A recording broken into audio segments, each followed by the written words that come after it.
On the banks of the Nile, in a land surrounded by deserts and mountains, there arose a people who knew how to transform adversity into prosperity, nature into a temple, and time into eternity. For more than 3,000 years, pharaohs, scribes, architects, and farmers built a world of gods and men where the earthly and the divine merged on a single horizon. From the first pre-dynastic villages, which learned to sow during the annual flood of the river, to the majestic construction of the pyramids, ancient Egypt became a kingdom of immortal symbols. Among its protagonists shone pharaohs and queens who shaped epochs, Nama, who unified the kingdom, Cheops, Khufu, who erected the most imposing pyramid, Hatshepsut, the sovereign who defied conventions, Akhenaten, and Nefertiti, who attempted to transform faith, Tutankhamun, whose tomb revealed the secrets of a civilization, Ramses II, a symbol of power and grandeur, and Cleopatra, the last to defend her legacy against Rome. The pre-dynastic period. Long before there was a pharaoh, long before the desert sands concealed temples and pyramids, Egypt was a vast land dominated by the Nile. That river, flowing from the mountains of East Africa to the Mediterranean, determined the fate of those who lived on its banks. There, between seasonal abundance and the constant threat of surrounding deserts, one of the earliest civilizations of the world emerged. The pre-dynastic period, extending approximately between 5000 and 3100 BCE, was the time when nomadic peoples began to settle, to domesticate the land, and to build the cultural and social foundations that would give rise to pharaonic Egypt. In the dawn of that era, small groups of hunter-gatherers traveled along the riverbank in search of food. The Nile offered abundant fish, migratory birds, and fertile lands after the annual flood.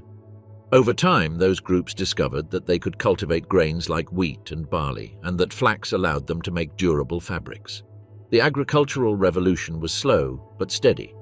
Life ceased to depend solely on hunting, and settlements began to grow in size and complexity. The first permanent villages appeared in regions such as Fayum and Upper Egypt. They were communities of circular huts made of mud and reeds, arranged around granaries where surplus produce was stored. This economic transformation allowed for specialization. Some devoted themselves to agriculture, others to pottery, weaving, or stone carving. The objects found in these villages, such as vessels decorated with geometric and animal motifs, speak to us of a people who not only survived but began to build a cultural identity. The development of pottery was one of the clearest signs of this change. The vessels were not merely practical containers, they served to store grain, water, or beer, but also became carriers of symbols. Motifs such as stylized boats, birds, fish, or human figures began to appear carved onto their surfaces.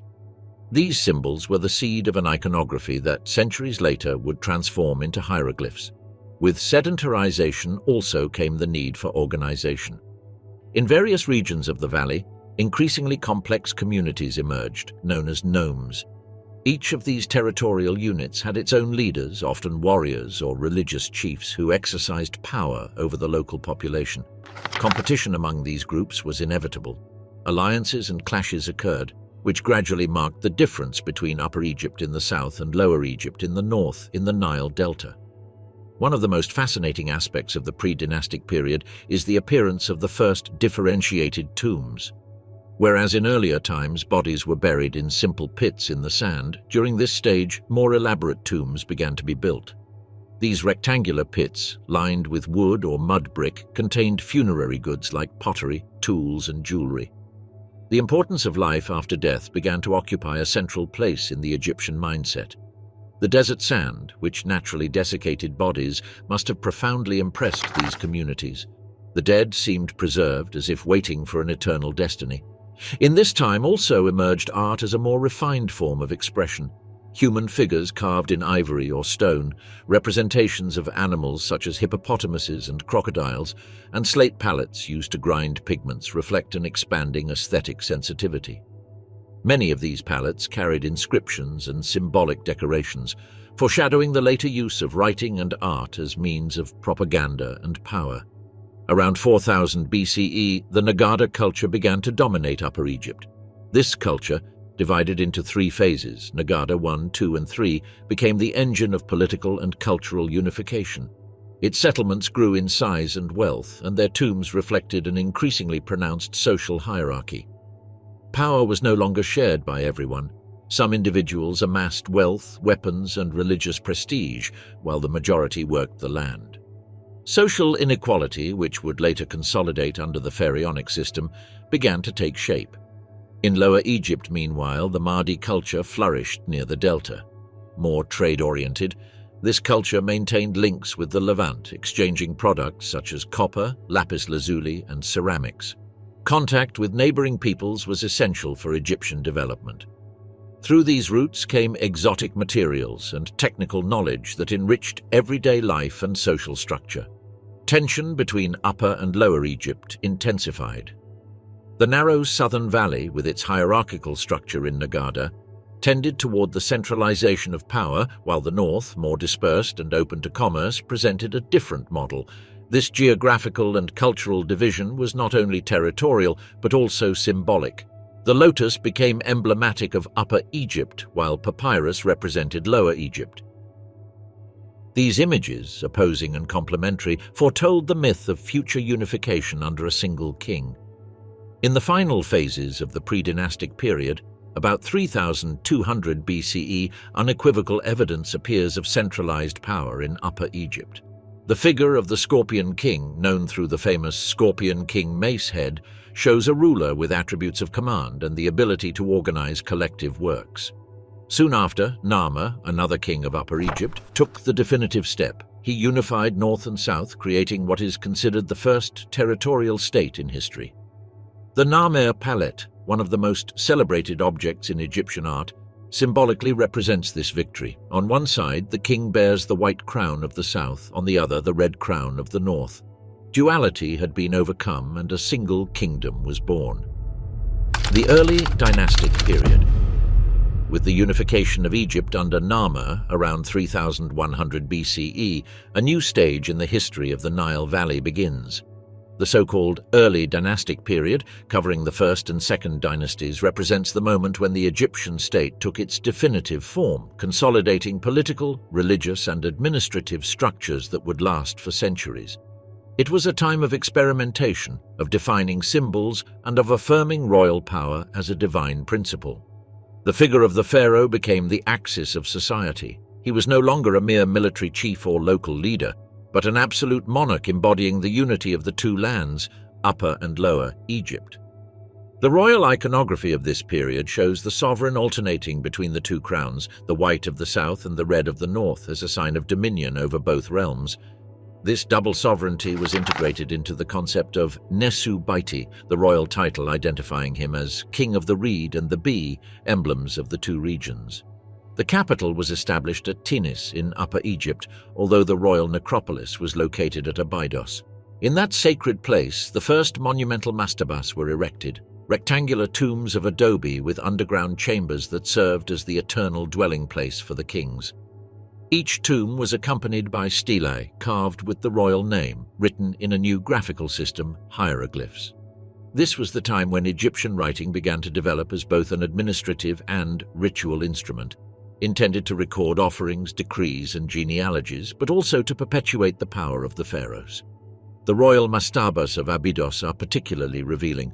They not only show a more complex architecture than the pre-dynastic tombs, but they were also surrounded by subsidiary tombs belonging to servants and courtiers sacrificed to accompany the king into the afterlife.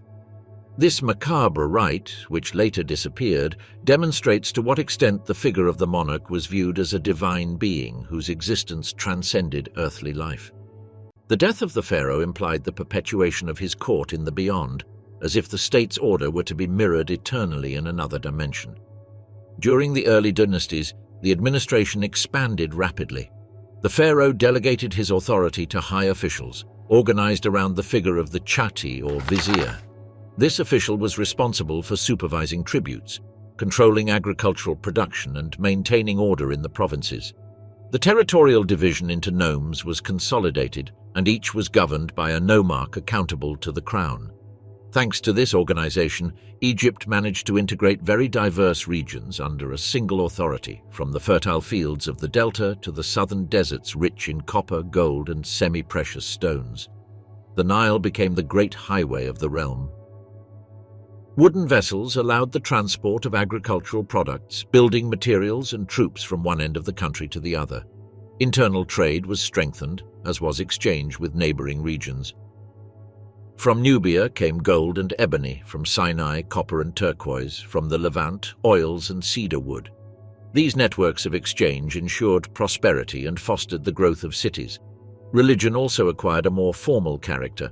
The temples, still modest compared to later eras, began to consolidate as centers of worship and economic administration. The pharaoh was viewed as an intermediary between gods and men, and his legitimacy was expressed through ritual ceremonies.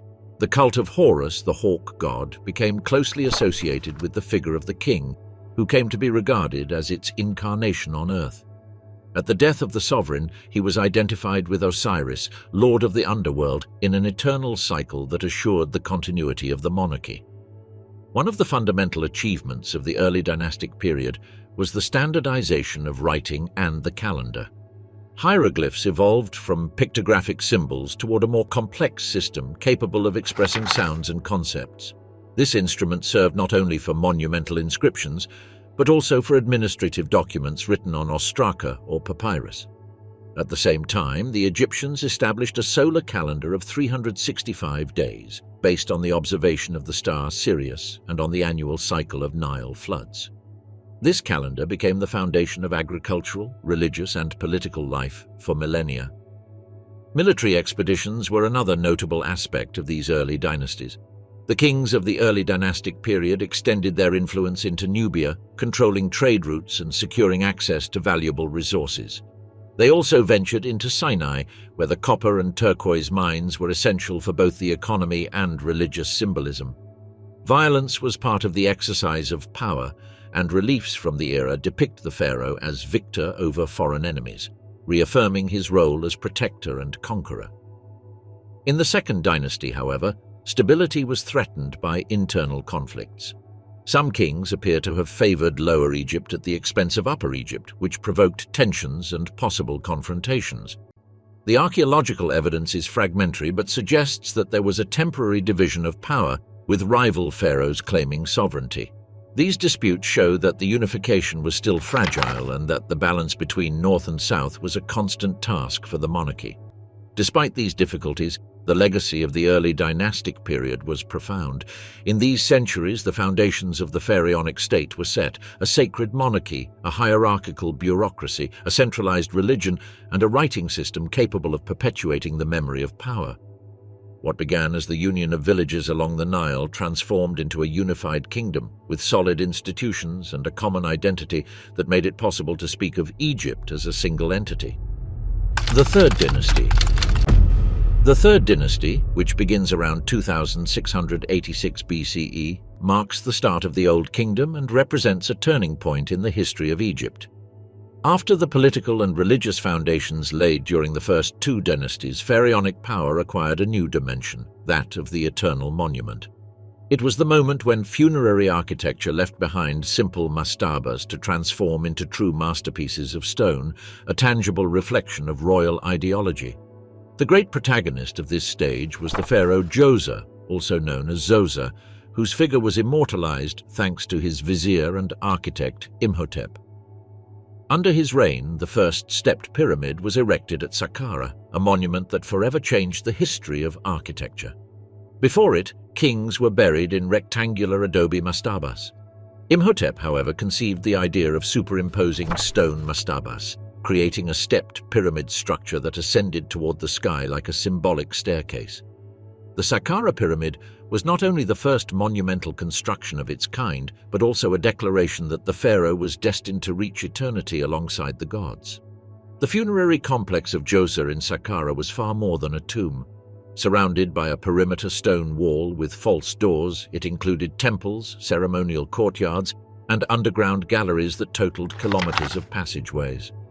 There, rituals linked to the renewal of royal power were held, such as the Hebsed ceremony, which reaffirmed the vitality of the pharaoh to govern. Every architectural element had symbolic value: columns mimicking bundles of papyrus, enclosures evoking ancestral temples, courtyards used for processions. It was a microcosm representing cosmic order and the permanence of the state. The impact of this structure was enormous. For the first time, stone replaced adobe as the primary material in funerary architecture, giving rise to a tradition that would culminate in the pyramids of Giza. Imhotep's decision to work limestone into regular blocks inaugurated a new technological era. The Egyptians demonstrated they could master matter and space on a large scale, organizing armies of laborers, artisans, and architects in service of the pharaoh. The work at Saqqara was in itself a political manifesto. It showed the people and the gods that the king was eternal. Imhotep's prestige was such that centuries later he would be deified as patron of scribes and medicine. His name survived through time, something unusual in a context where only pharaohs were typically remembered. This suggests his role as an innovator was recognized even by later generations, making him one of the most singular figures in Egyptian history. The third dynasty was not limited to Djoser. After him, other pharaohs reigned, like Sekhemkhet and Sanajd, although their monuments have come down in worse condition. Sekhemkhet attempted to build another step pyramid in Saqqara, but his early death left the work unfinished. The skeleton of that unfinished pyramid reminds us of the fragility of royal projects in the face of life's brevity. Sanajd, in turn, appears in some royal lists and archaeological objects, but his figure remains shrouded in shadows.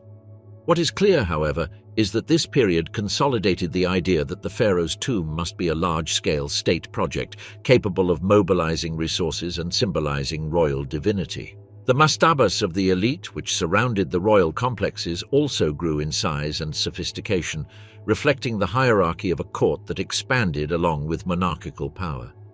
Politically, the Third Dynasty maintained the unity of the country by controlling the provinces and guaranteeing the redistribution of resources. The Nile continued to be the source of wealth, and the harvests fed not only the population but also the thousands of workers participating in the monumental works. Social organization reached a new degree of specialization. Architects, scribes, sculptors, and stonecutters were integrated into a system in service of the pharaonic ideology. Religion accompanied this transformation. The pharaoh, identified with Horus in life and with Osiris after death, became the cosmic axis guaranteeing Maat, the universal order. Each block of stone placed in Saqqara was at the same time an act of faith and a gesture of power. The architectural monumentality reflected the conviction that the king was not an ordinary man, but a being destined to guide his people beyond life. Old Kingdom and the construction of the pyramids. The Old Kingdom begins around 2686 BCE with the Fourth Dynasty, following the architectural experiments of the Third Dynasty. Egypt's image in this period was marked by a decisive change. The pharaoh ceased being merely an earthly monarch and became the embodiment of the cosmic order, the guarantor of Maat. This vision demanded material manifestations worthy of his divine power. Monumental construction became the most powerful tool to project that ideology, and stone, the symbol of eternity, became the privileged material to express it. Sneferu, the first pharaoh of the Fourth Dynasty, was the key figure in this transformation. His reign, lasting several decades, inaugurated an era of architectural innovation and political expansion. The memory of Djoser's step pyramid still loomed as a milestone, but Sneferu sought to surpass that model and achieve the definitive form, the smooth-sided pyramid, the perfect symbol of ascent toward the sky. To reach that ideal, he embarked on a series of projects now considered stone laboratories, where techniques, proportions, and materials were experimented with on an unprecedented scale. The first major work attributed to Sneferu was the Pyramid of Meidum, located south of Saqqara. Initially conceived as a step pyramid, it was transformed into a smooth-sided pyramid by filling in its steps. However, the project proved unstable. Part of the casing collapsed in ancient times, exposing the internal structure. Even so, the Meidum pyramid revealed a conscious attempt to abandon the stepped form and strive for geometric perfection. Not satisfied with the result, Sneferu ordered the erection of another pyramid at Dashur, today known as the Bent Pyramid. Its uniqueness lies in the change of slope on its faces. It begins with an angle of 54 degrees, too steep for stability, and then reduces to 43 degrees, creating a kinked profile. This pyramid is a direct testament to the technical challenges faced by Egyptian architects and to the pharaoh's willingness to innovate. Though imperfect, it stood and demonstrated that builders learned from their mistakes. Sneferu's third attempt was the Red Pyramid, also at Dashur, considered the first successful smooth-sided pyramid. With a height of 104 meters and an angle of 43 degrees, it represents the triumph of engineering and the start of the classic pyramid form. Its name comes from the reddish tone of the limestone used in its core. In it, one already observes a standardized design, descending corridors, carefully aligned interior chambers, and an external casing of white limestone that shone in the sunlight. This pyramid marked the definitive transition toward the perfect geometry that would define later generations. Sneferu's reign was not limited to architecture. He was also a military and political sovereign. He undertook campaigns into Nubia, consolidating the southern border and securing resources such as gold, cattle, and slaves. His expeditions into Libya and Sinai allowed him to control trade routes and access copper and turquoise mines. These resources were essential to sustain the monumental constructions and to maintain the exchange network that fed Egypt. The ability to mobilize armies and workers simultaneously demonstrates the power of the state apparatus under his rule. The administrative apparatus was strengthened to support these projects. Organizing tens of thousands of workers in Dashur and Maidum required a complex hierarchy of scribes, foremen, and architects. The redistribution of food, water, and tools was planned with a precision that reveals a centralized and effective state. The role of the vizier was crucial in coordinating these activities, while temples, turned into economic centers, managed the accumulation of surpluses. Religion accompanied this process. Sneferu presented himself as the son of Ra, the sun god, and his pyramids were symbolically aligned with the horizon, the place of the sun's daily rebirth. Each pyramid was linked to a funerary complex that included temples, processional causeways, and altars, where offerings were made to the deified pharaoh. The architecture was not a mere tomb. It was a ritual stage in which the king's eternity was secured and, by extension, the stability of the cosmos. The impact of Sneferu's innovations was enormous. He not only consolidated the smooth-sided pyramid model, but established the standard for Fourth Dynasty funerary ideology. His successors, inspired by those achievements, took monumentality to an even greater scale. The transition from mud brick mastabas to limestone pyramids symbolizes the ambition of a state seeking eternity through architecture. The complexes at Dashur and Maidum allow us to observe closely the technological transition. In them were tested construction ramps, techniques for extracting and transporting blocks, and systems of astronomical alignment. Egyptian builders perfected the art of orienting the pyramids to the cardinal points, reaching margins of error of only fractions of a degree. The observation of circumpolar stars and the use of instruments such as the plumb line and the Merkit made this precision possible. The labor force used was diverse. Far from the myth of chained slaves, they were peasants recruited in shifts during the Nile's floods, when fields were submerged and agricultural work was impossible. These workers were housed in organized camps with supplies of bread, beer, and medical care. Remains of bones analyzed show healed fractures, proof that they received health care. Working on the pyramids was an obligation toward the state, but also a form of social integration where peasants became participants in the pharaoh's eternal destiny. The symbolic dimension of these works was clear. Each stone block was a political and religious act. The ascent of the pyramids toward the sky represented the pharaoh's ascent toward the gods, while the monumentality transmitted a message of power to subjects and enemies. The Old Kingdom began to define itself as a civilization of stone, in which human time was subordinated to the eternity of the monarch. Thus, the figure of Sneferu marks the beginning of the golden age of the Old Kingdom. His pyramids in Dashur are the laboratory from which the wonders of Giza would emerge. His capacity to innovate, to mobilize resources, and to project a new model of power laid the foundation of pharaonic ideology for centuries. During his reign, the idea that Egypt could erect immortal monuments became a certainty, and with his successors that certainty would reach its peak on the Giza Plateau, where Khufu, Khafre, and Menkaure would raise the most famous stone horizon in history. With the death of Sneferu and the beginning of the reign of his son Khufu, also called Cheops, Egypt entered its most monumental phase. Khufu decided to relocate the royal necropolis to the Giza Plateau west of Memphis, and there he erected the pyramid that would be remembered as the most colossal of all, a technical and symbolic challenge that forever transformed the image of ancient Egypt. The Great Pyramid of Giza, built around 2560 BCE, was the culmination of the architectural experimentation started by Sneferu. With an original height of 146.6 meters and a square base of more than 230 meters on a side, the pyramid was built with approximately 2.3 million blocks of limestone and granite, whose average weight ranged between 2 and 3 tons, although some blocks reached 70 tons. Its total volume exceeded 2.5 million cubic meters, making it the tallest and most massive construction by humanity for nearly 4 millennia. The Giza site was not chosen by chance. The rocky plateau offered firm, elevated ground visible for miles around, ensuring both structural stability and visual impact. Additionally, its proximity to Memphis facilitated access to the central administration and to the quarries at Tura, from which the white limestone used for the exterior casing was quarried. This casing, polished with great precision, made the pyramid shine like a mirror under the sun, projecting the light of the god Ra and turning the monument into a true mountain of fire during the day.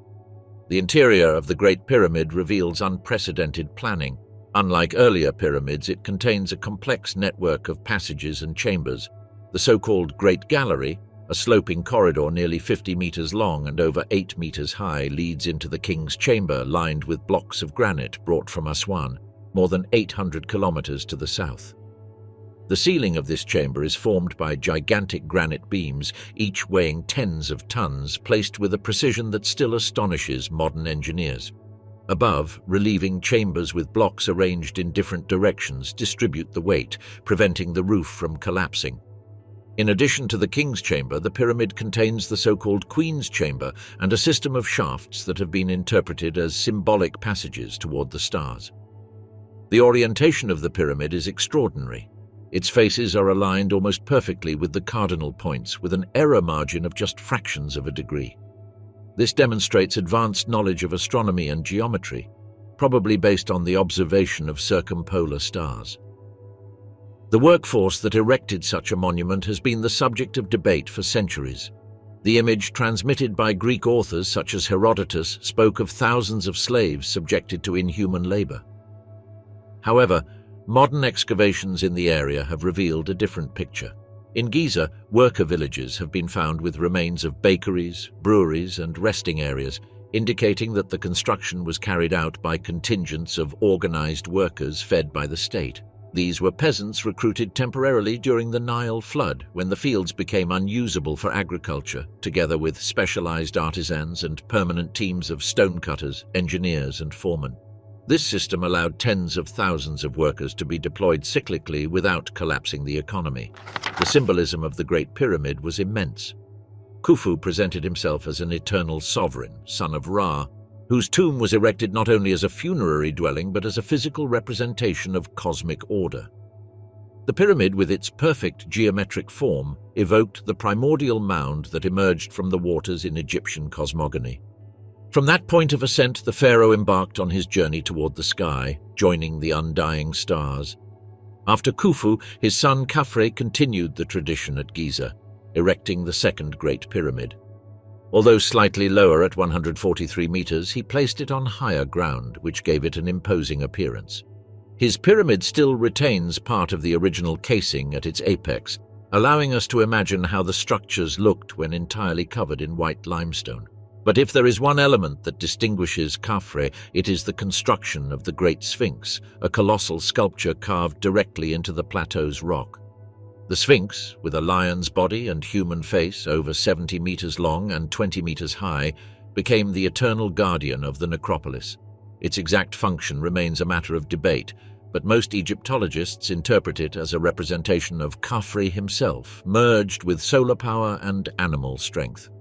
The Sphinx faced east toward the rising sun, reinforcing its link with Ra and the cycle of rebirth. Over the centuries, it became the object of worship and periodic restorations, being venerated as a divine being in itself. The funerary complex of Khafra also included monumental temples, processional causeways, and colossal statues.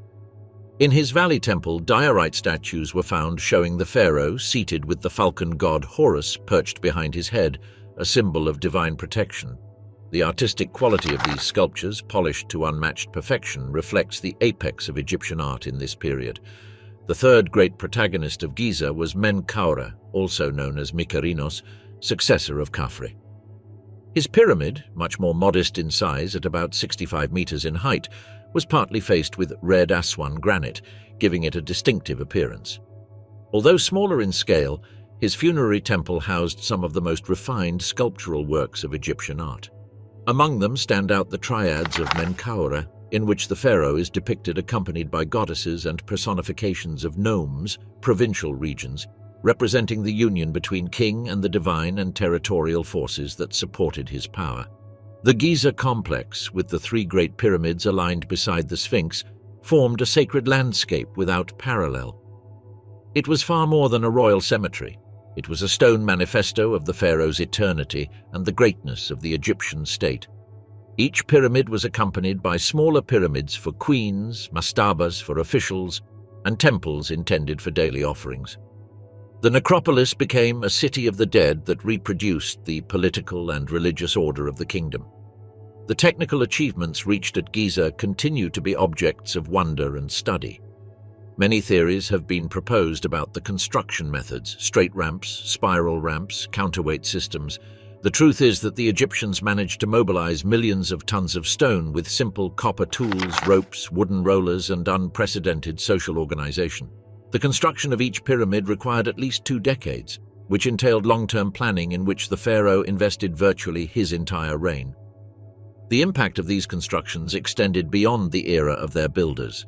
For centuries afterward, the Egyptians looked to Giza as the supreme representation of pharaonic power. New Kingdom inscriptions, more than 1,000 years later, described the pyramids as works of the gods, and some kings ordered restorations of the associated temples. Even for Greek and Roman visitors, the pyramids were objects of fascination, considered one of the 7 wonders of the ancient world. The apex of the 4th dynasty was not limited to the pyramids. It was also a time of economic and diplomatic expansion.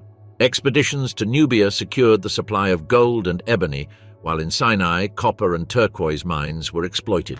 Trade with the Levant supplied exotic woods and oils, integrating Egypt into an international network. The prosperity of the Old Kingdom was reflected in the abundance of goods and in the ability to sustain an ever more powerful elite around the pharaoh. However, the concentration of resources in the pyramids posed tensions.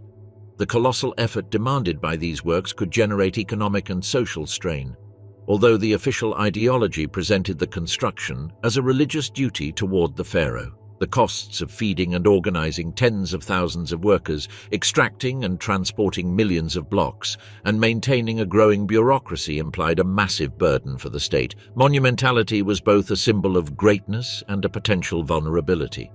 Yet the splendor of Giza definitively consolidated the funerary model of the 4th dynasty. The pyramid became the sign par excellence of royalty, and the image of the pharaoh as a god on earth was fixed on the stone horizon. With Khufu, Khafre, and Menkaure, Egypt achieved a peak of monumentality that no other ancient civilization matched in that era, and which still marks the visual identity of the country today. After the monumental splendor of the 4th dynasty and the Colossi of Giza, Egypt entered a period of transformations under the 4th and 5th dynasties. Although pyramid construction continued, their scale and architectural perfection progressively diminished, even as solar religion and the power of temples acquired increasing prominence. It was a time of great religious and administrative innovations, but also of social and political tensions that would eventually strain the system. The start of the 5th dynasty was marked by a religious revolution. The cult of Ra, the solar god of Heliopolis, became the principal state deity. Pharaohs began to proclaim themselves sons of Ra systematically, linking their legitimacy to the sun god. This transformation had direct implications for funerary architecture. In addition to pyramids, the kings erected solar temples, open spaces under the sky where rituals were held in honor of the sun. These temples, such as those of Usakaf and Nusere at Abu Ghurab, included obelisks that symbolized solidified sun rays and served as focal points of worship.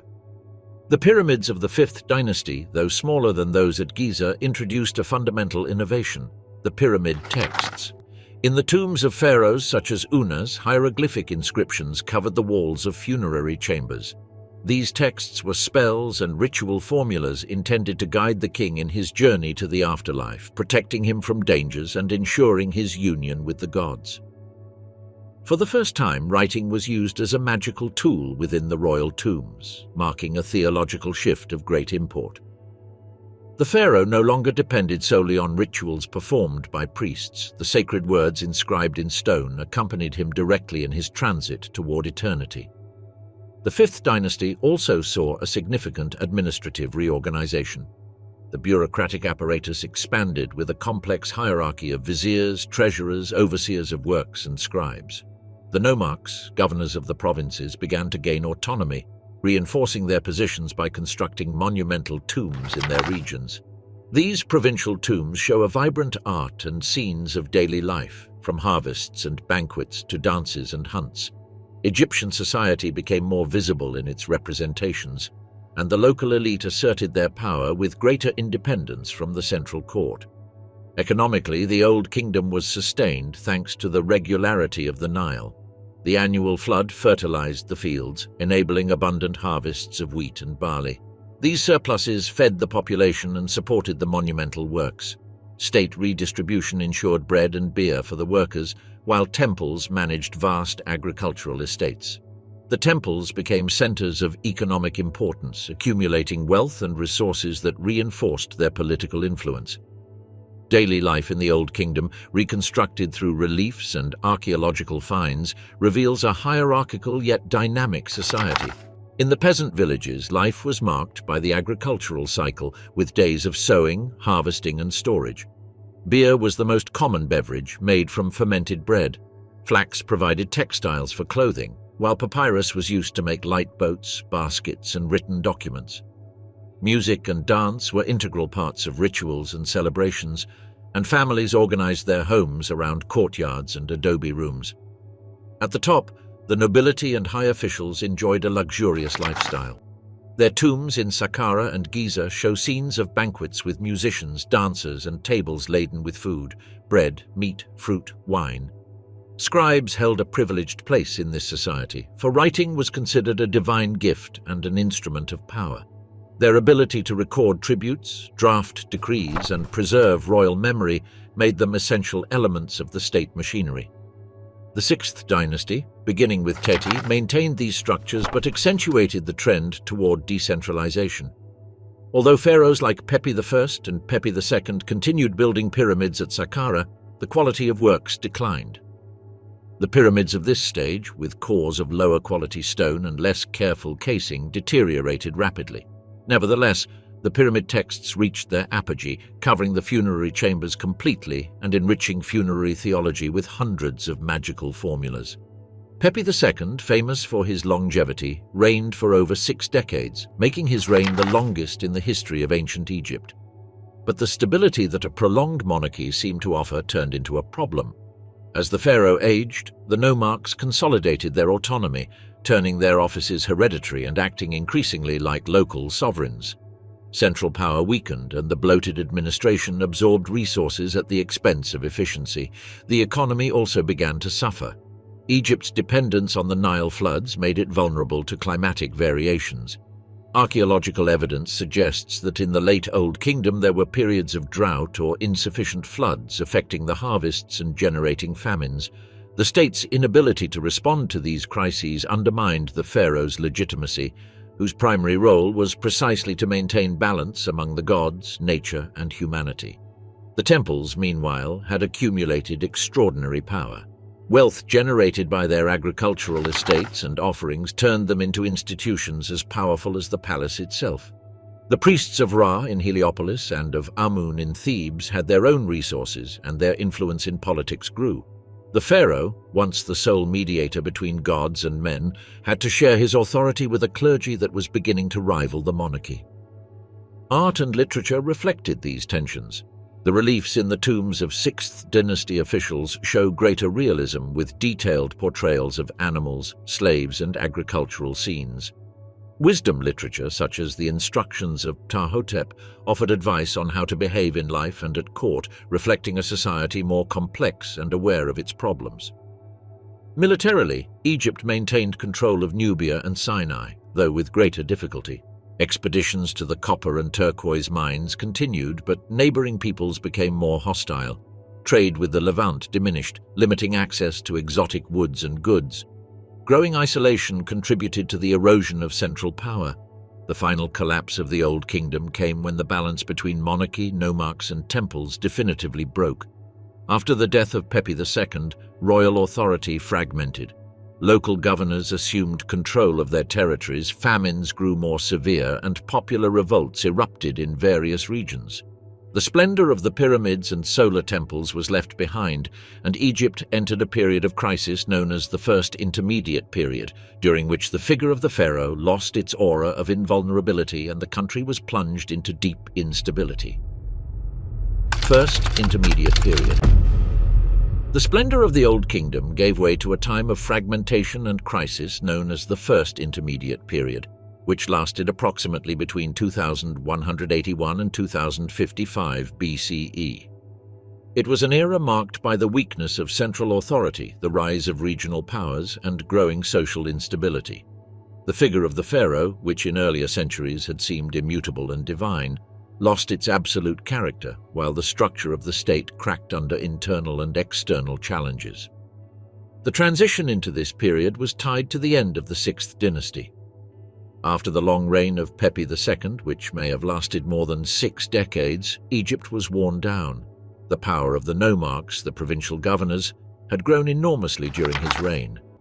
While the pharaoh aged in the court of Memphis, the nomarchs administered their territories with autonomy, controlling agricultural resources, mines, and local armies.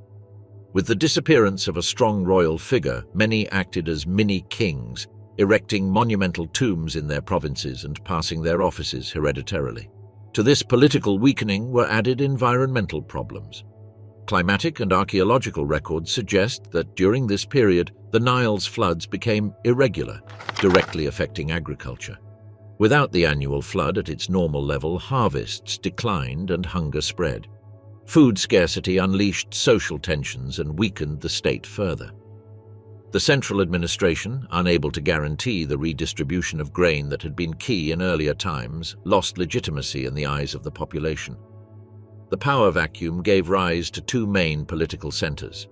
In Heracleopolis Magna in Lower Egypt, the 9th dynasty emerged, whose kings attempted to maintain control of the country from the north. Meanwhile, in Thebes, in Upper Egypt, a rival line of rulers consolidated that would become the 11th dynasty. Between these poles, a prolonged confrontation developed for the hegemony of the Nile Valley. The texts of the time portray the Heracleopolitan kings as weak and ineffective, while the Theban rulers, in particular Intef I and his successors, built an image of liberators and restorers of order. Decentralization was also reflected in art and culture. During the Old Kingdom, the court workshops had dictated a uniform style. In the First Intermediate Period, local nomarchs promoted greater artistic diversity. Their provincial tombs, such as those in Asyut or Beni Hassan, show scenes of daily life with unusual realism. Banquets, dances, hunts, and agricultural labor were depicted with freshness, giving voice to a more plural, less rigid Egypt than that of the pyramids. Literature also flourished as a means of reflection in the face of crisis. Texts such as the Lamentations of Ipuwer describe a country plunged into chaos, where the poor rebel against the rich and social order seems inverted. Although its historical value is debated, these compositions reflect the collective anguish of a society that had seen the political and religious model on which it had depended for centuries collapse. At the same time, other texts, such as the Instructions of Merikare, written in the Heracleopolitan sphere, sought to offer practical advice for rulership to the kings, emphasizing justice and responsibility before the subjects. The contrast between Heracleopolis and Thebes marked the development of the period. In the north, the Heracleopolitan kings ruled with limitations, facing local rebellions and difficulties controlling the delta. In the south, the Intef line consolidated its power through military campaigns northward and a cultural assertion policy. In their tombs, there are inscriptions proclaiming their dominion over vast territories and their role as guarantors of Maat, the cosmic order, at a time when that balance seemed broken. The civil war between these two rival powers persisted for generations. Finally, the Thebans succeeded. Under Mentuhotep II, around 2055 BCE, Thebes unified the country and brought the first intermediate period to an end. His reign marked the beginning of the Middle Kingdom, a new era of stability and splendor, but the traces of the crisis remained in Egyptian memory as a warning of the dangers of fragmentation and royal weakness. Second Intermediate Period. The Second Intermediate Period, lasting roughly between 1782 and 1550 BCE, was one of the most turbulent epochs in Egypt's history. After the initial prosperity of the Middle Kingdom, central authority began to fragment, giving rise to multiple power centers. Internal weakness opened the door to infiltration by foreign peoples who eventually settled in the Nile Valley, forever changing Egyptian politics. It was a time of invasions, parallel kingdoms, and constant tension where the prestige of the pharaoh was called into question in the face of internal conflict and external influence. The decline of the Middle Kingdom was largely due to economic difficulties and the challenge of maintaining territorial cohesion. The pharaohs of the 13th dynasty, who succeeded the mighty 12th, lacked the political strength needed to control the country. Their reigns were short and fragmentary, with kings succeeding rapidly and barely managing to consolidate authority beyond Memphis. The administration, which had been a pillar of centralization, weakened, and the nomarchs and local governors regained prominence. Meanwhile, in the eastern delta of the Nile, Asiatic communities from the Levant began to settle. These groups, later known as the Hyksos, were initially merchants and migrants integrating into local populations. Over time, exploiting the state's weakness, they consolidated power and founded their own realm in Avaris, in the eastern delta. The Hyksos introduced technological innovations of great impact: the horse-drawn chariot of war, the composite bow, and new fortification techniques. These advances gave them a clear military superiority over the Egyptians, accustomed to more traditional weaponry. The arrival of the Hyksos marked a turning point. For the first time, Egypt was partly dominated by a foreign power. Their dynasty, considered the 15th, coexisted with other Egyptian dynasties that maintained control in different regions. While the Hyksos ruled Lower Egypt from Avaris, a line of Egyptian pharaohs in Thebes known as the 17th dynasty claimed traditional legitimacy, though with limited resources. Between the two poles lay an unstable frontier marked by clashes and diplomatic tension. The Hyksos dominion was perceived as a humiliation for Egyptian ideology. The pharaoh had always been the guarantor of cosmic order, of Maat, standing against the chaos represented by foreign powers. That kings of Asiatic descent would rule from the delta with their own gods and customs was a deep wound in the Egyptian worldview. However, the influence of the Hyksos also had lasting effects. Their military technology was adopted and assimilated by the Egyptians, who learned to use the war chariot and improved their weaponry thanks to contact with them. In Upper Egypt, the Theban rulers began to resist. Seqenenre-Ptah, one of the pharaohs of the 17th dynasty, became a symbol of this struggle. His mummy, discovered in the 19th century, shows terrible wounds in the skull and face, likely the result of direct combat with the Hyksos. His violent death embodied the sacrifice of resistance.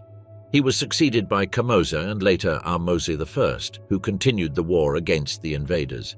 Kamoza, with decisive military campaigns, managed to advance northward, weakening Hyksos positions in the delta. His stelae narrate how he attacked fortresses and severed communication routes between the Hyksos and their allies in Canaan. The war was long and difficult, but the spirit of reconquest drove the Thebans. Finally, Ahmose I completed the task. Around 1550 BCE, he took Avaris, expelled the Hyksos from the delta, and pursued their troops into Syria. With this victory, the reunification of the country under the 18th dynasty was consolidated, marking the beginning of the new kingdom. The Second Intermediate Period was not characterized only by Hyksos rule. In Nubia, to the south, another independent power emerged, the Kingdom of Kerma. During this time, Nubia took advantage of Egypt's weakness to expand northward, controlling gold trade routes and threatening to invade Upper Egypt. Thus, Egypt found itself encircled from both north and south, in an unprecedented situation.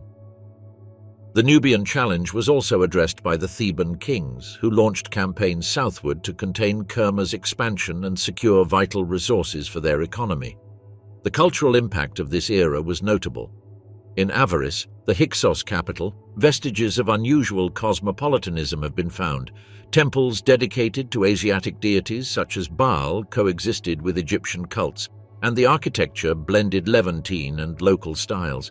The presence of foreign-origin ceramics, amulets, and artifacts in Egyptian tombs reveals a level of cultural interaction that, despite political hostility, enriched the country's material milieu. In Thebes, by contrast, a strong sense of national identity developed, reinforced by opposition to the Hyksos and Nubians. This identity was expressed in hymns and texts that exalted the warrior kings and condemned the invaders as forces of chaos. The military changes introduced during Hyksos domination were decisive for Egypt's future. The war chariot, previously unknown, became the preferred weapon of the new kingdom, transforming how battles were fought. The composite bow, more powerful and precise, gave the Egyptian armies an advantage in the campaigns to come. Thus, from an era of humiliation and subjugation, Egypt extracted the tools that would allow it to become an imperial power in the following centuries. The fall of the Hyksos at the hands of Ahmose I was not only the end of a foreign dynasty, but also the beginning of a new era. The Second Intermediate Period had demonstrated the fragility of Egyptian unity and the constant threat from abroad, but it also prepared the ground for unprecedented expansion. With reunification, the pharaohs of the new kingdom inherited not only a restored country, but a set of innovations that would transform Egypt into an empire capable of extending its influence beyond its traditional borders. The New Kingdom.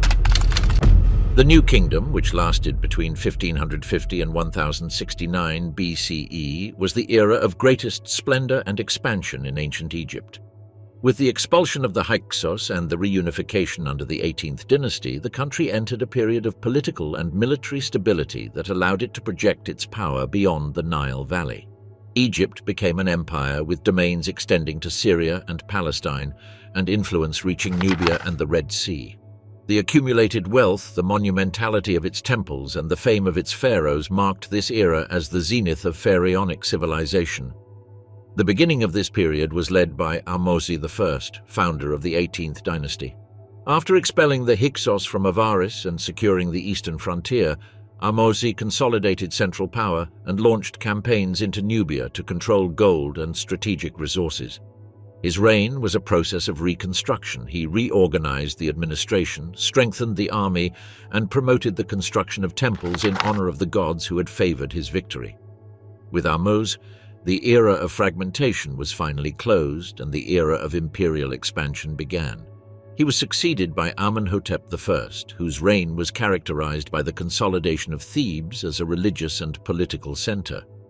Under his rule, the royal funerary cult was developed at a new site, the Valley of the Kings. Abandoning pyramids too visible and vulnerable to looting, the pharaohs of the New Kingdom chose this hidden valley on the west bank of Thebes for their tombs. Carved into rock, decorated with reliefs and religious texts, these tombs became the sacred stage of the pharaoh's journey to eternity. Military and political power reached a new dimension under Thutmose I, who expanded the frontiers to the south and north. In Nubia, he reached the fourth cataract of the Nile, incorporating territories and fortifications. In Asia, he launched expeditions into Syria, opening the path for future conquests. His daughter, Hatshepsut, one of the most extraordinary figures in Egyptian history, would mark a singular reign. Hatshepsut initially assumed power as regent for the young Thutmose III, but soon proclaimed herself pharaoh, even adopting male attributes in her iconography. Her reign was prosperous and peaceful, characterized more by diplomacy and trade than by war. The most famous episode of her government was the expedition to Punt, a territory probably located in the Horn of Africa with which Egypt traded incense, myrrh, ebony, and exotic animals. The expedition, represented in the reliefs of her mortuary temple at Deir el-Bahari, symbolized the wealth and international openness of the kingdom. Hatshepsut built monumental temples, her own in Deir el-Bahari being a masterpiece of architecture integrated into the rocky landscape of western Thebes. Upon Hatshepsut's death, Thutmose III assumed full power and transformed Egypt into a true military empire. Known as the Napoleon of ancient Egypt, he conducted at least 17 campaigns in Syria and Palestine, subjugating cities and establishing garrisons in Canaan. His victory at the Battle of Megiddo around 1457 BCE was decisive in consolidating Egyptian hegemony in the region. Thanks to his conquests, Egypt controlled vital trade routes, receiving tributes in the form of metals, horses, and exotic goods. His reign was also a time of artistic prosperity, with expansions to the temples at Karnak and numerous inscriptions exalting his glory. After him, Amenhotep II, Thutmose IV, and Amenhotep III consolidated expansion. In particular, Amenhotep III ruled in an era of peace and unprecedented wealth. His reign is remembered for the magnificence of his constructions, such as the Colossi of Memnon, two gigantic statues guarding the entrance to his mortuary temple, and for the splendor of his court. Under his rule, Egypt achieved a level of international diplomacy unmatched before, with contacts with Mitanni, Babylon, and the Hittites. Letters found at Amarna show diplomatic exchanges in which princesses were requested in marriage and luxury gifts were exchanged. Political balance, however, would be disturbed under his son Amenhotep IV, better known as Akhenaten. This pharaoh undertook one of the most radical religious reforms in Egyptian history. He established exclusive worship of the god Aten, the solar disk, displacing Amun and the powerful Theban priesthood. He moved the capital to a new city, Akhetaten, present-day Amarna, and promoted a revolutionary art characterized by unusual realism and intimate depictions of the royal family. The Amarna period broke with centuries of tradition, weakening the religious and political structure of the state. The reform of Akhenaten was short-lived, but its consequences were profound. After his death, the power of the Amun priesthood was restored.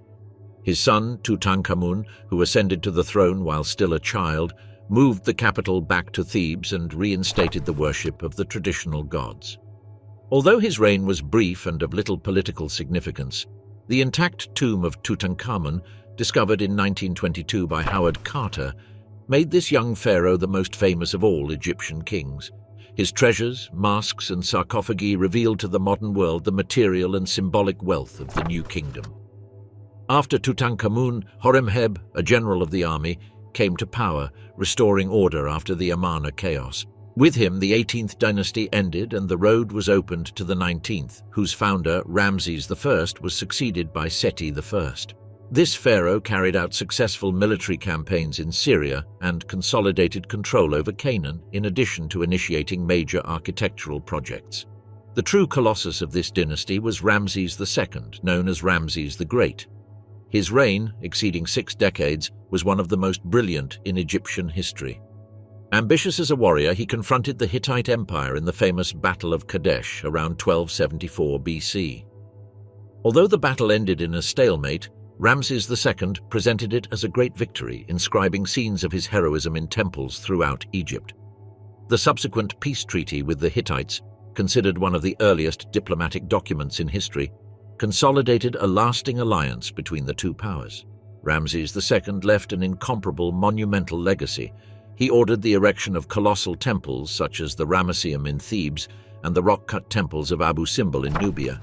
These constructions, aligned with the sun on specific dates, reflect the union among astronomy, religion, and political power. His colossal statues with idealized features projected the image of a superhuman pharaoh. The population worshipped him as a demigod in life, and after his death he was remembered as the archetype of the Egyptian monarch. Following Ramses II, the 19th dynasty underwent ups and downs. His successors faced internal tensions and the wear of power. Over time, the country entered the 20th dynasty, whose most celebrated pharaoh was Ramses III.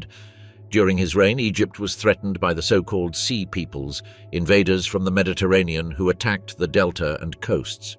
Ramses III succeeded in defending the country in battles depicted in the reliefs at Medinet Habu, one of the best-preserved temples of the period.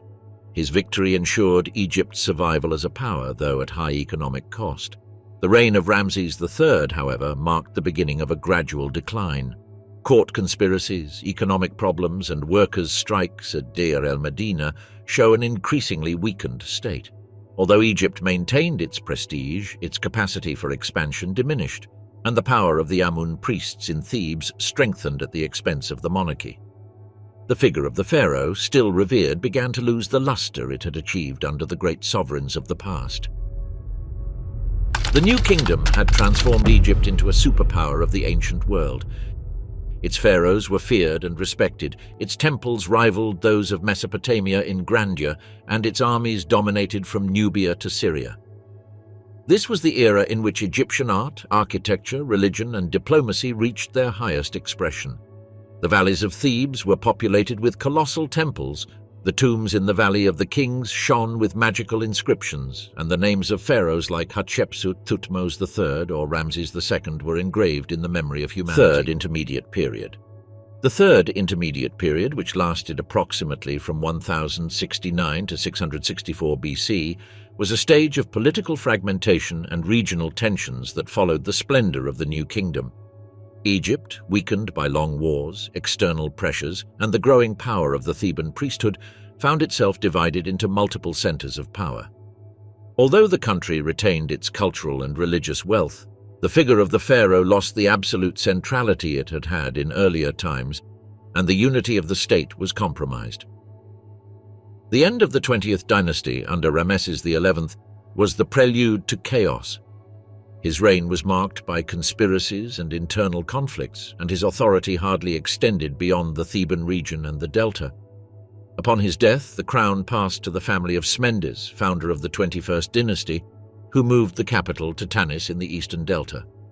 However, while the Tanite kings nominally controlled the north, in the south, real power lay with the high priests of Amun in Thebes, who exercised political, economic, and religious control so strong that they acted as independent sovereigns. This duality between Tanis and Thebes marked the beginnings of the period. The priests of Amun, with vast agricultural estates and authority over the wealthiest temples, were figures as influential as the pharaohs. Their tombs, found in the Theban necropolis, reveal the luxury and power of a religious elite dominating Upper Egypt. In this context, the monarchy transformed into an institution shared between rival dynasties and priesthoods competing for legitimacy. The 22nd dynasty introduced a new factor, the presence of dynasties of Libyan origin. The chiefs of Libyan tribes, who had settled in the Delta over centuries as mercenaries and colonists, ended up founding their own line of pharaohs. Sheshonq I, known in the Bible as Shishak, was the most famous of them. Taking advantage of the weakness of neighboring states, he launched a campaign into Canaan and managed to sack Jerusalem around 925 BC.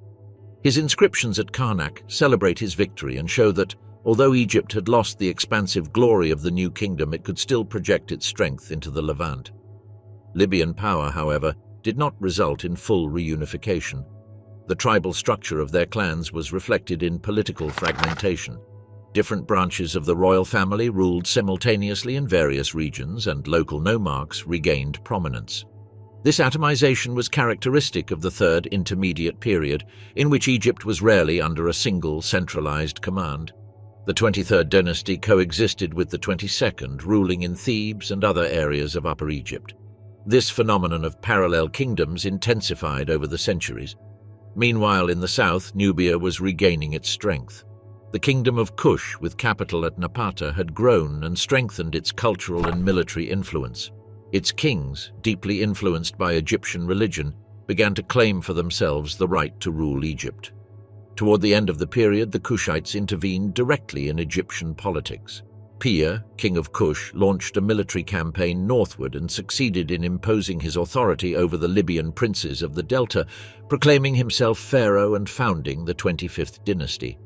His victory was immortalized in the Victory Stela, where he's shown as a pious monarch who respected the Egyptian gods and saw himself as a restorer of order. Under the Kushites, Egypt experienced a kind of revival, although their rule also reflected the Egyptians' inability to maintain a central power of their own. During this period, Egyptian culture remained alive and in constant transformation. Temples continued to be built and expanded, especially in Thebes, where the cult of Amun reached new dimensions. Religious iconography remained but diversified, with foreign influences reflecting contact with Libyan, Nubian, and Asiatic peoples. Funerary art continued to evolve, though with more regional styles and less uniformity than in times of centralization. In parallel, foreign power became increasingly felt. Assyria, which had grown as a power in Mesopotamia, extended its influence towards Syria and Palestine, dangerously approaching Egypt's borders. Although on some occasions Egypt attempted to play a diplomatic or military role in the region, its internal division made it vulnerable. The Assyrians watched closely, and their expansion would eventually directly threaten the Nile Valley. Late Period. The Late Period, spanning from 664 to 332 BC, was a time of contrasts. On one hand, the restoration of Egyptian pride under native kings who tried to revive past glory. On the other, the constant pressure from foreign powers that eventually imposed their rule. After centuries of fragmentation, Egypt once again appeared to be a strong state, but its independence was always threatened by the growing power of Assyria, Persia, and finally Greece. The revival began with the 26th dynasty, also known as the Sate dynasty, named for its capital at Sais in the western delta. Psamtik I, its founder, succeeded in reuniting the country following the Assyrian withdrawal, aided by Greek and Carian mercenaries who strengthened his army. His reign inaugurated an era of political stability and economic prosperity.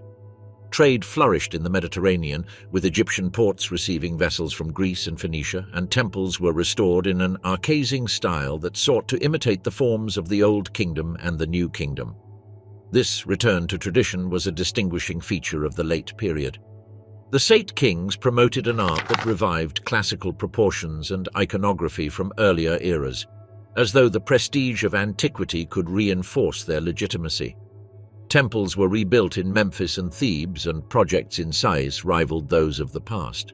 Hieroglyphic writing reached extreme refinement, and religious texts were collected and reorganized, preserving ancestral traditions. However, Egyptian independence was fragile.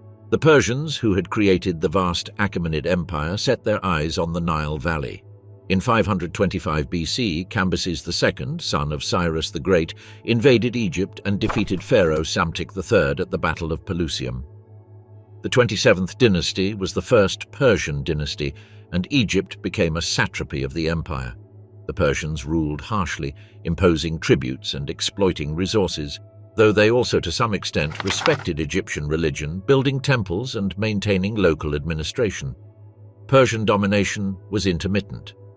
In the 5th century BC, during the reign of Darius I, hydraulic projects were undertaken and the bureaucracy was reinforced, but the Egyptians never fully accepted foreign authority.